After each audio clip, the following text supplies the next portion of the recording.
So up next, we have Nellie McKesson. Nellie has meandered through various roles in the publishing industry, starting off in journal publishing and then tackling tech publishing and authoring platforms at O'Reilly Media, where she pioneered an HTML, CSS-centric workflow and was part of the team that wrote the HTML book spec. Now, Nellie spends her days rethinking trade publishing tools and workflows at Macmillan Publishers. So here to show us that automating ebook production doesn't need to be scary is Nellie McKesson. All right, hello. So I currently work at Macmillan Publishers. I work on the trade side of things, not the learning side. And I'm going to talk about automation. Before I jump into automation, I want to talk a little bit about the path that brought me here. So I spent a good chunk of my career at O'Reilly, the tech book publisher, and they've actually been doing automated book production for a long time. So during my years there, I got to work with a lot of different aspects of their toolchain, and I learned how to think about automation. I also got to be part of the team that was building their web app for authoring books in HTML. That was called Atlas, if you remember hearing about that at other conferences. And that app also would transform those books to EPUB or MOBI or a PDF output for print. And it was a really incredible learning experience. Oops. But we actually didn't completely succeed with Atlas because we had these big aspirations to sell that platform to other publishers. And when we started trying to do that, we actually learned that not everyone does things like O'Reilly. Shocker. Each publisher had their own variables and custom needs that they wanted incorporated into the system. But we built the system pretty rigidly around O'Reilly's way of doing things with the assumption that this was universal. And we didn't really allow any room for change. So when I was ultimately wooed away by Macmillan and given the task of building an automated book production toolchain there, I wanted to make sure that I did build around that concept of change. And that's going to be a common theme throughout my talk today.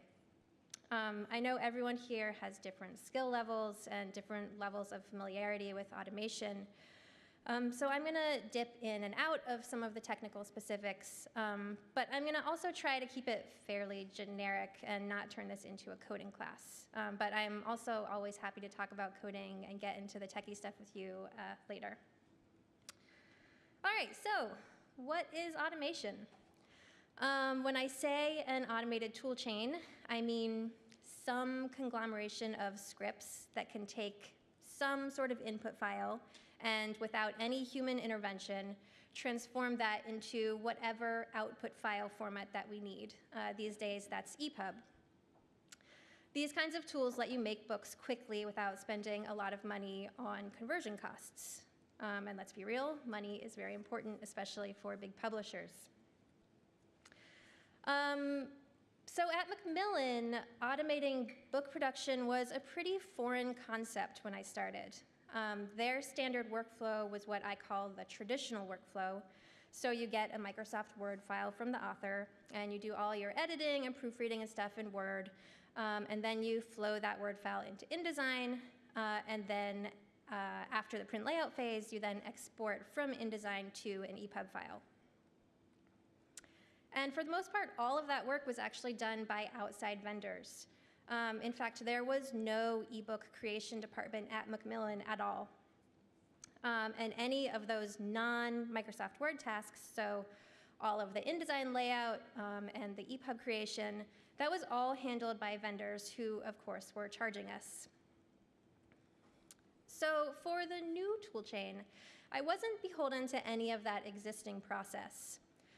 This was a chance to start fresh, to build some way to make ebooks in-house with as little overhead as possible. Overhead, of course, meaning money, and also trying to save time, and also saving on the effort to get that toolchain up and running, which includes training people and staffing up if we need to. So when I started the process, I asked myself a few questions. And these are questions that you can ask yourself too if you're trying to do the same sort of thing. What's the larger goal? What are the initial requirements? What things might change? What things will always be the same? Is there anything already built that I can use? And of course, who is going to be using this? And the first and biggest question is, what is the larger goal? This project started because we had a brand new imprint that we wanted to try something new with. And so we decided we were going to do a fully automated production toolchain for that imprint. We're talking EPUB and print. So I could build a toolchain just to meet that imprint's specific needs. But what's the long-term play there?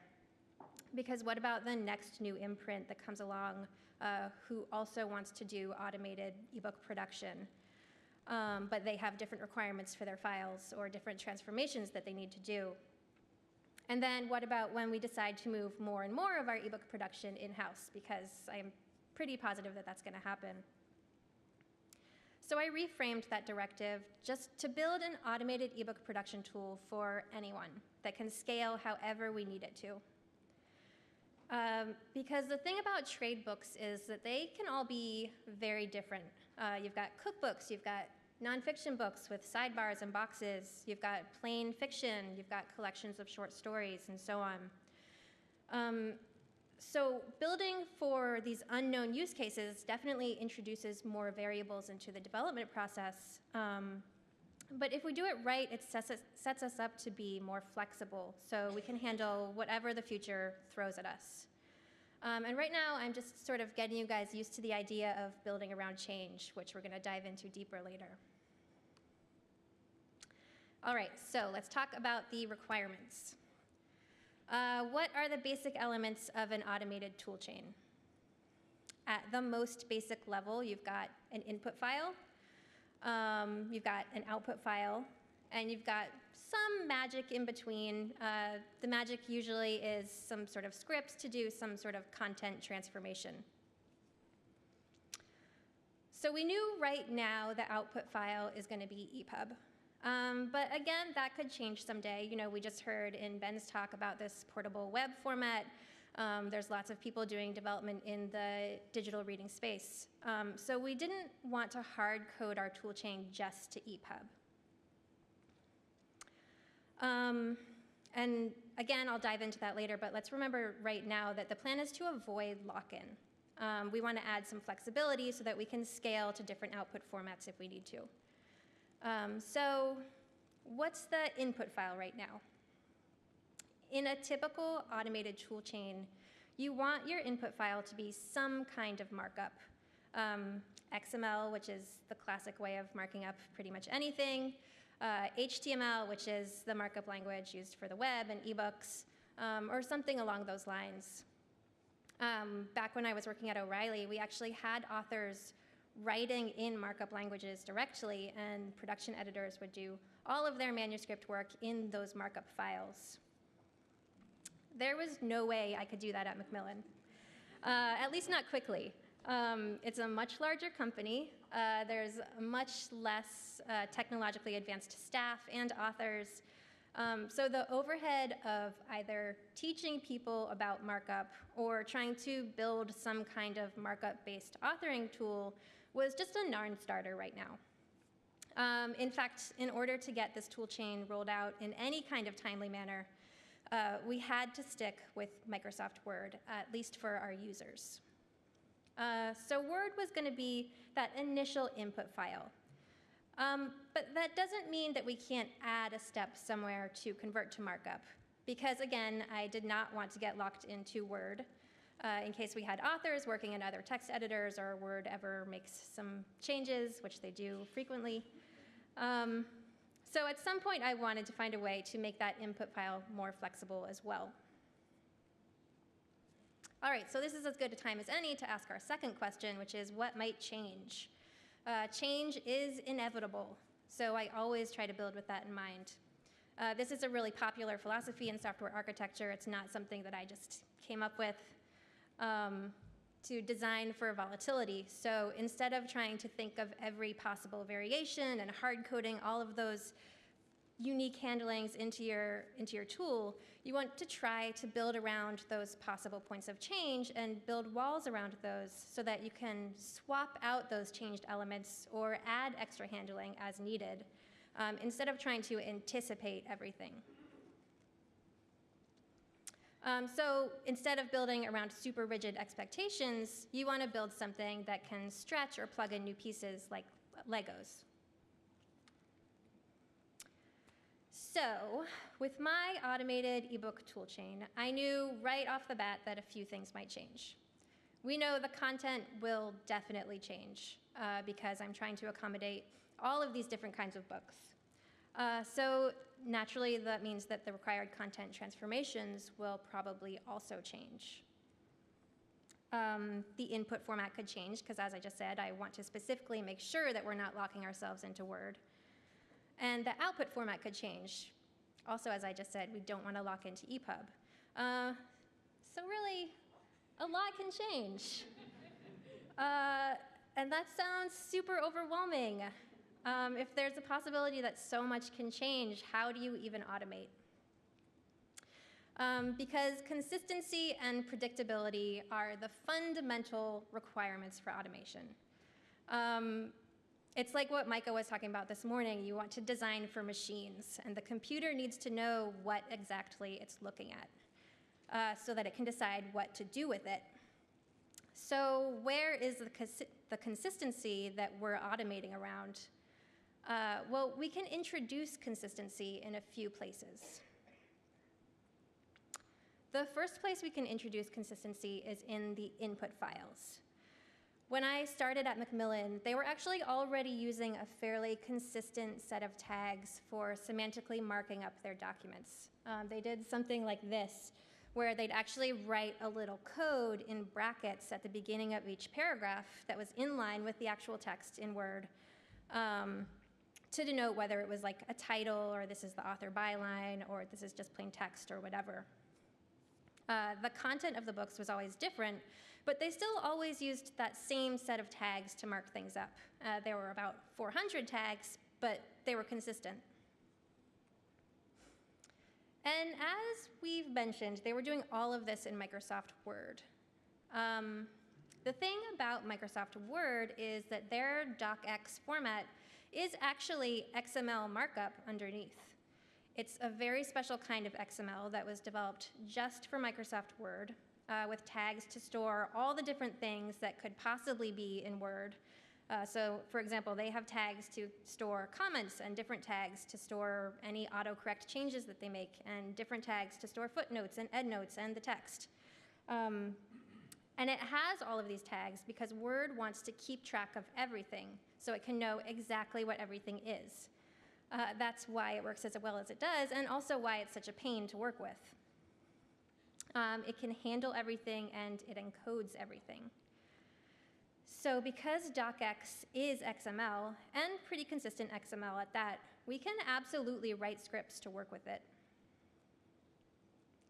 That means that step one for me, before I even started building the real automated toolchain, was to just simply transition our workflow to leverage Word's existing markup capabilities in conjunction with that tag set that we already had developed. Those are a lot of fancy words to say that I just made people use Word styles. So that's what you're seeing here in this slide. That's the same text that we had before, and it's using Word styles. And that was the biggest training and support effort of this entire project. And that was our first layer of consistency, which we achieved through workflow rather than automation. So you want to get your incoming markup as consistently tagged as possible.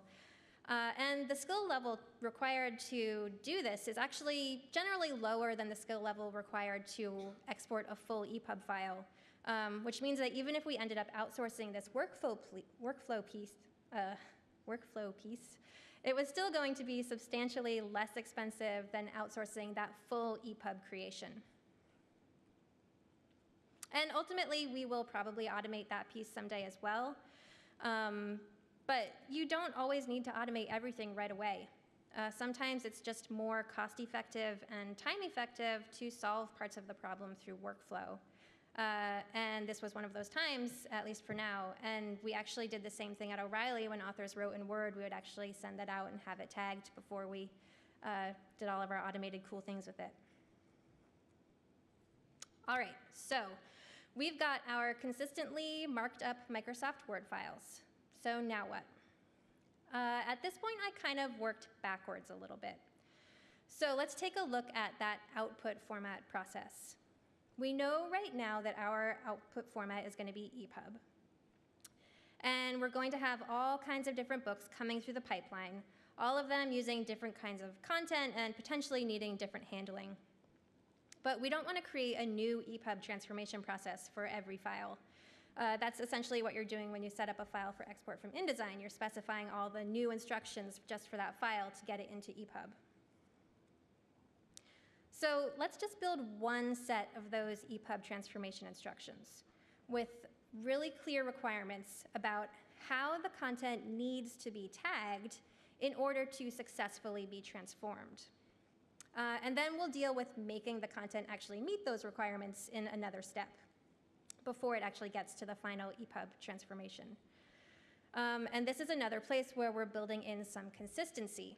We're getting our content to this stable, predictable endpoint, and then we will transform to EPUB.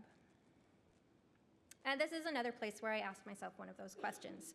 Is there anything already built that I can use? Because a lot of people have already tackled the problem of creating EPUB files.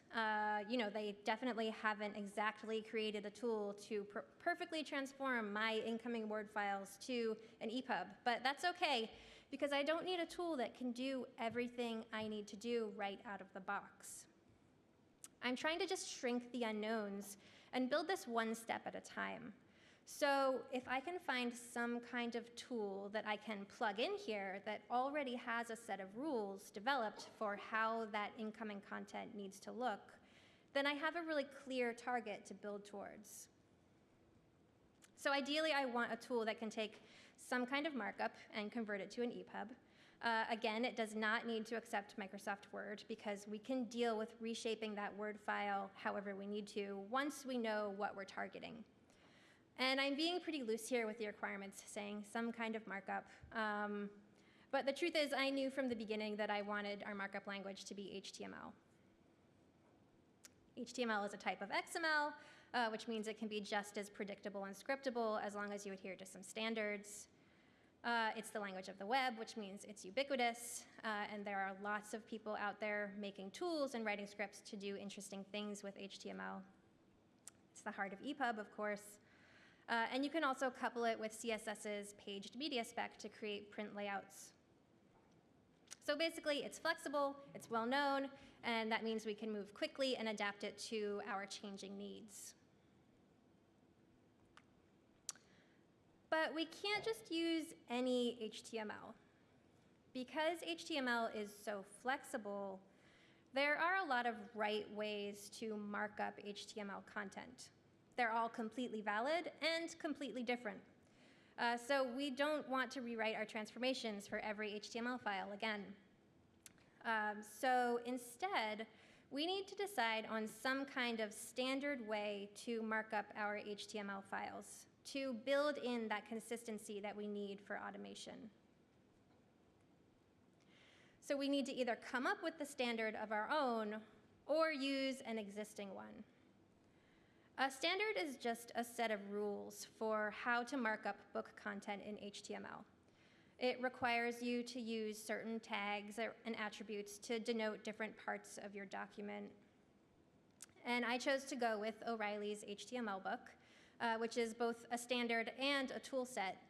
HTML book is valid HTML5 with all of those markup rules that we're looking for already in place. So for example, chapters need to be wrapped in a section tag, and they need to have this special data type attribute of chapter. Again, this is all just in the interest of building consistency into the workflow. If you know exactly how the different elements of your book are going to be tagged, then you can build transformations around those tagging rules. Another benefit of HTML book is that it comes with scripts for converting those correctly tagged HTML files to EPUB. So as long as we could get our content into this HTML book markup format, the work of actually transforming the EPUB was already done for us. And the reasons I chose HTML book are pretty straightforward. I helped develop it, so I was very familiar with it. That's never a good reason on its own to choose a tool. But I also knew that O'Reilly was using these tools for their book transformations, which meant that they were doing all the work of keeping them up to date and testing them and making sure that they were getting valid and distributable files. And then it's also an open source project that we can contribute back to or help maintain if that ever becomes necessary. All right, let's look at our flowchart again. So we've got these consistently tagged Word files as our input.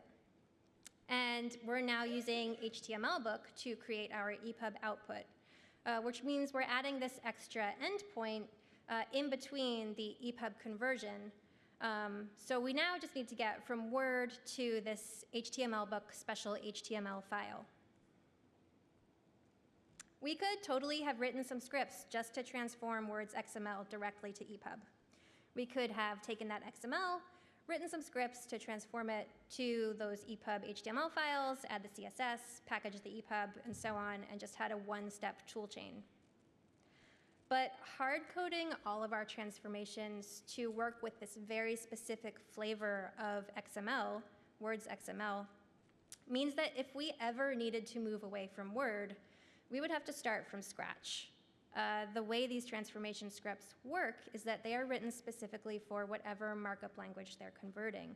So when you write scripts for converting Word XML, those scripts really only work in Word XML, and specifically that version of Word XML. So you're pretty much locked into that version, and if Microsoft ever changes their main Word file format or develops a new XML spec, then you have to start all over and write all new conversion scripts.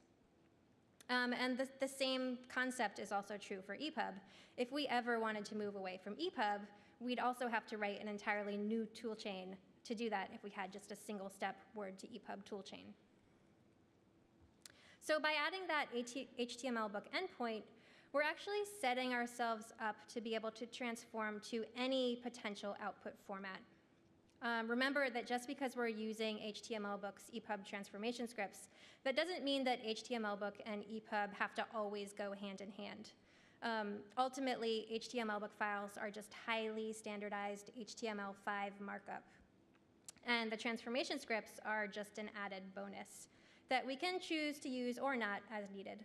But as long as we have that standardized markup, we can automate around that and transform to any other markup-based file format besides EPUB. So we're building a little wall here, separating our markup from the final output format. And we can replace or add to whatever is on the other side of that wall as needed. So now we just need to get from Word to HTML book HTML. And remember that we want to hard code as little as possible around Word's XML. We want to shield the rest of our toolchain from Microsoft Word as much as possible. So we're going to try and do that by adding some extra layers. So instead of one big target, we're going to have lots of little targets close together and do a little bit at a time in a bunch of small steps. Now, since we were already planning on using HTML as our markup for creating our EPUB files, we decided that even though Word was the format that our book production was happening in, and we weren't going to change that, we'd still go ahead and make HTML the main markup language that we use for our transformations right from the beginning. Not necessarily fully standardized HTML book that we ultimately need, but some kind of HTML that we would add as a layer between that incoming Word file and the rest of our transformations. So we kind of pulled apart this beginning piece of the toolchain, and we turned that Word piece into just a plugin for the toolchain and made HTML the real required input markup format. And this kind of creates a door into our toolchain for non-Word users, because what this means is that as long as we can get our content into HTML, it can work with our system. And because HTML is so ubiquitous these days, most text programs can export to HTML, or there's some way that you can get your content into HTML. So we now have this other wall at the front of our toolchain where we can replace that input file format with whatever we need to, as long as we can get that format to HTML. And I saved myself some work here again because we used an existing JavaScript project called mammoth.js that already converts Word files to HTML. Because of course someone has already tackled this problem because HTML is so ubiquitous. And when you've got lots of people working with the same kind of markup, you are bound to run into someone who needs to do the same thing that you do. So let's look at what we've got. We still have our Word and EPUB endpoints, but we've extracted out most of that complexity. And at this point, we just need to get from that simpler HTML to the more complex HTML book, and do any extra transformations to our HTML that the EPUB conversion scripts don't already do for us. So to get from HTML to HTML book, our Word file is already consistently tagged thanks to that extra workflow step of adding the correct styling. And those word styles get preserved as classes in that HTML file that gets converted. So we can actually build around this tagging to transform that HTML to the more standardized HTML book that we need. All right, I'm going to get a little techie here, sorry. So the way that these kinds of markup to markup conversions work is you write a set of rules based on the elements and class names that you're using in your input file. So you take your input markup file and you look at the element or class name used for each element in your file. And then you have some rules about what to do with each of these elements and classes that you find. Like if the script finds a paragraph with a chapter title class, it should be wrapped in an H1 element. Because again, automation is just all about consistency and rules. Now there's some more potential volatility here because there is a chance that we could change those class names that we're using in our input HTML. You know, Google Docs has their own set of style names that they use. Or if we're working with a new imprint or something, or with an outside publisher, or if we just decide that we want to change our tag set in Word, which is something that's on our roadmap. So I went ahead and again, I separated out the things that we're looking for, which in this case is those class names that we're looking for in that HTML. And I put those in an entirely separate file that can be maintained separately from the transformations. And the transformations are the instructions that say what to do with whatever you find. So again, we're just targeting this major point of change that could potentially lead to failure in our tool chain. And then I just took that pair of scripts and I slotted them right into our tool chain to get from HTML to HTML book. Generally, what I'm trying to do is extract and isolate these volatile pieces so that you can replace them as needed with minimal impact on the final tool chain.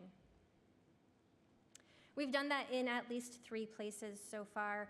We built a wall for the EPUB output file creation, isolating that piece from the rest of the workflow. So we can replace that with a different EPUB transformation script if the HTML book scripts ever fail us. Or we can create an entirely different output file if something ever replaces EPUB. And we also built that wall to isolate our input file to protect from changes to Word that we have no control over, or enable us to swap out different input file formats entirely.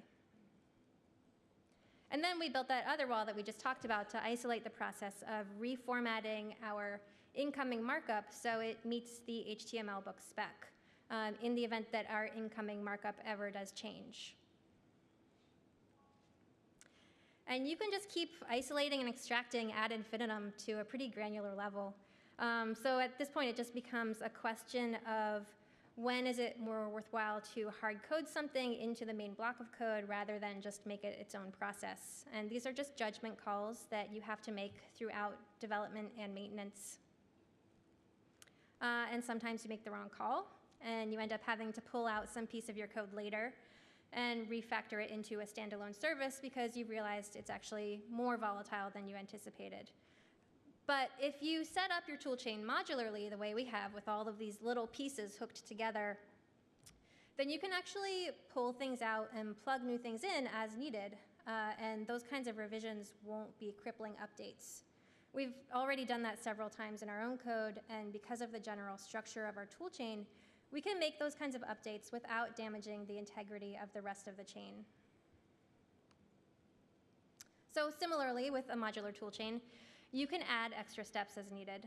So for example, Macmillan has their own spec for their EPUBs with rules about how to organize the content. Things like always put the copyright page at the end of the file and remove any half-title pages and do various other things in the best interest of creating the best possible user experience for our readers. These are things that are just specific to Macmillan and aren't programmed into those HTML book creation scripts by default. But because we have our predictable, structured HTML book content at this point, we can just slot in this extra building block and take that HTML book file, transform it however we need to, and deliver a new revised HTML book file ready for transformation. And we don't need to mess with the HTML book scripts at all that handle the final EPUB transformation. And we can repeat this process as many times as we need to with different transformations, maybe to target different output formats or to add special handling for different imprints within Macmillan. It's really just plug and play at this point. So here we have our completed toolchain. It's made up of all of these individual processes that all plug together.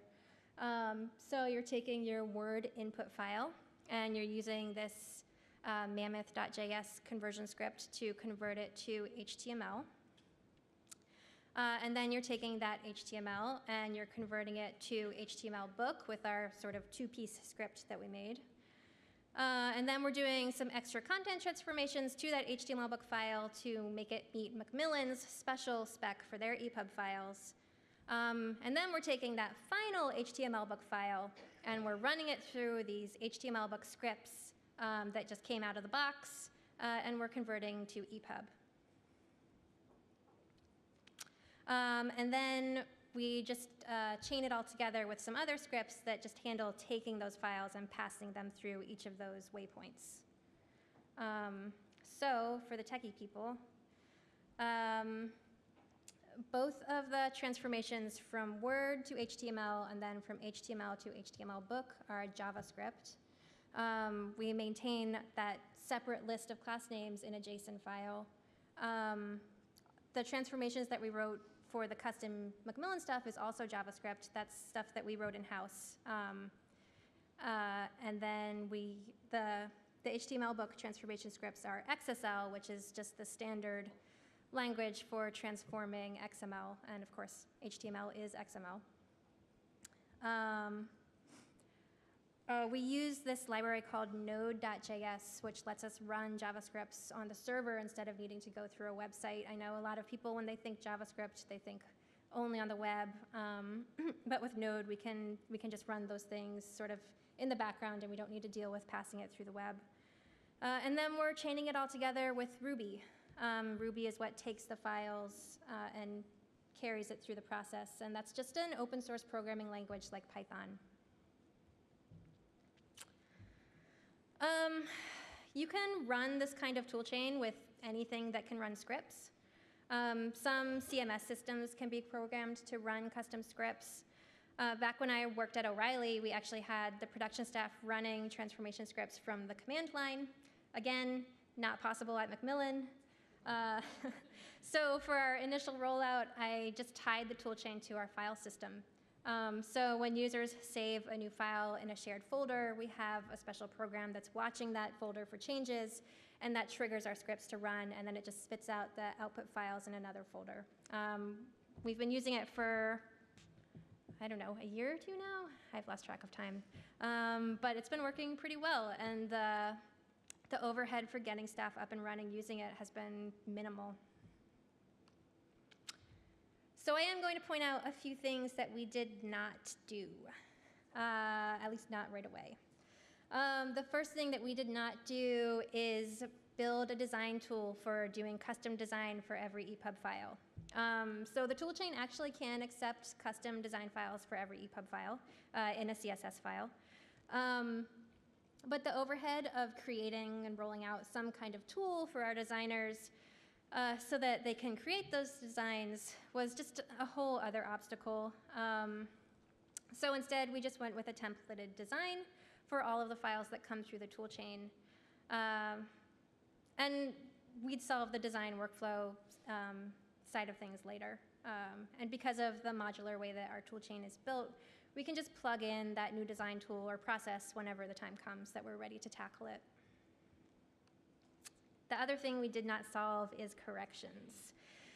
So for those of you who have never worked with big publishing houses, corrections are what we call edits or updates to the book's text that happen after the initial layout in InDesign, but before the final file gets created. So if you remember that traditional workflow I talked about at the beginning, after the Word file gets imported into InDesign, there's a few rounds of these corrections that happen because maybe a proofreader catches errors or an author or editor wants to make some last-minute changes while they're reviewing the proofs. And those corrections are made directly to the text in InDesign right now, which then renders our Word file out of date. This is a solvable problem, and it's one that I think we will end up solving through a mixture of workflow and automation. It's something I'm currently actively working on, and I'm happy to talk about with you later. But it wasn't something that I wanted to solve right at the beginning of building this toolchain because it would have just held us up for a long time. So we initially decided just to roll the toolchain out just for books that don't have an InDesign layout phase, which means our new fully automated imprint and any similar fully automated imprints. Any e-only books, e-galleys, which are our pre-layout EPUB files that we send around for review, and not those traditional InDesign print books. Those are still going to be handled by vendors for now. So this way we can continue to use our Word file as our single source file, and we'll plug in that corrections process later, probably at the end of this year. So this is where we are today. There's still a lot of problems to solve, but we've learned some really good lessons already throughout this development process that we can apply to the next problems that we're trying to solve. So you don't always need to automate everything. Sometimes workflow is a good solution. You also don't need to build everything from scratch. As long as you can find something that has clear rules and can plug in, it's totally fine to reuse it. Build a system of interconnecting tools, and that goes along with the next learning lesson, which was just solve small problems one at a time, and design for change. All right, and that's it. Thank you.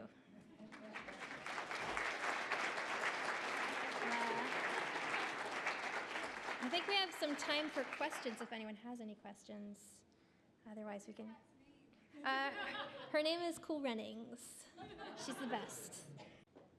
I'm curious to know if you could say a little about your plan for print-ready PDF and how you're planning on automating that, what tools you plan on using, because I'm building exactly the same kind of workflow at the moment. I'm using Pandoc and then going through LaTeX and eventually compiling with a kind of XE LaTeX, which I'm getting quite good results from, but needs a lot more automation. So I'd love to know what you're planning on doing. Yeah, so we space. actually did build that. I didn't talk about it at all because I didn't want to distract from the ebook side of things. But so for this fully automated imprint, we did build a print piece that takes those Word files and it converts them to our final PDF. We used a tool called Prints, which I'm sure you know. So Prints can take HTML files and it can take CSS files and combine them together to spit out a laid out PDF. I have spoken a lot in the past about CSS for paged media. It's really robust and it works really well and it can handle a lot. The big overhead there, of course, is just getting those CSS templates written. Again, because our designers don't know CSS, I'm not going to try and teach them CSS.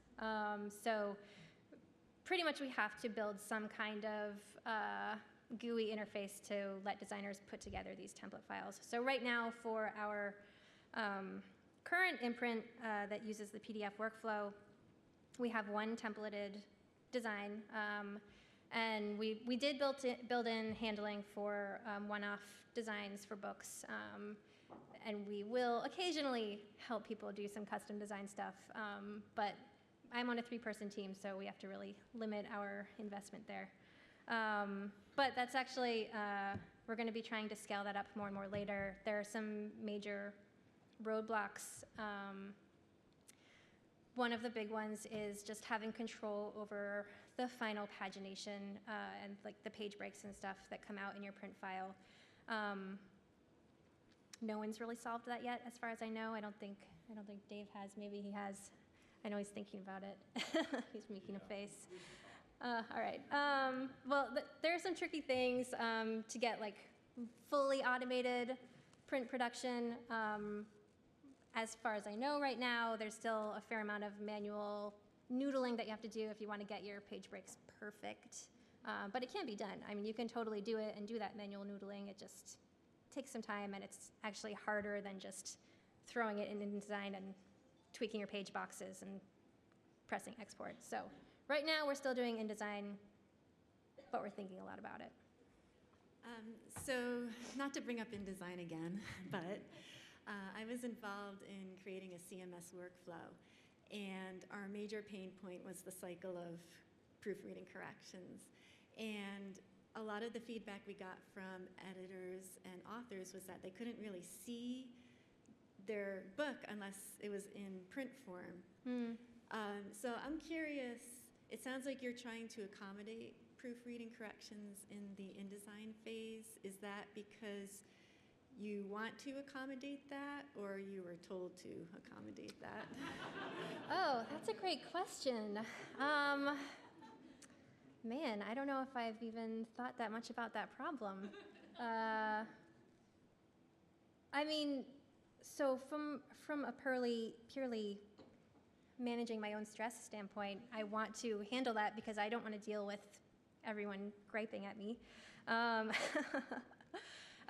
it's kind of a necessary problem. You know, we haven't, our InDesign process is a whole other story that I could talk about that needs a lot of improvement.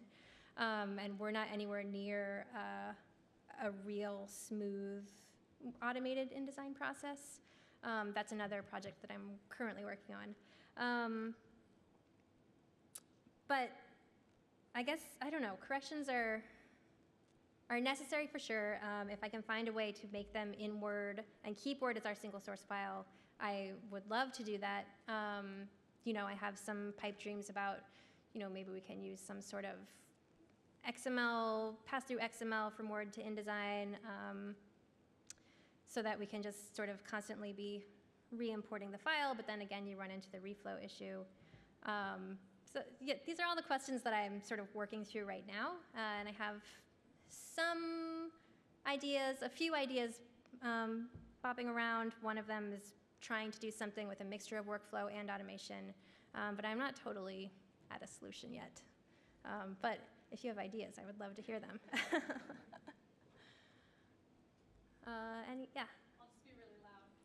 I'm assuming this only is working for reflowable EPUBs. Yes, Okay. yes, definitely. Only reflowable EPUBs right now. You know, I think fixed layout is probably solvable too, but it's not for right now. Yeah, but as long as we can get it consistent and get the markup pretty standardized, we should be able to do something with it. Any other questions? All right, thank you.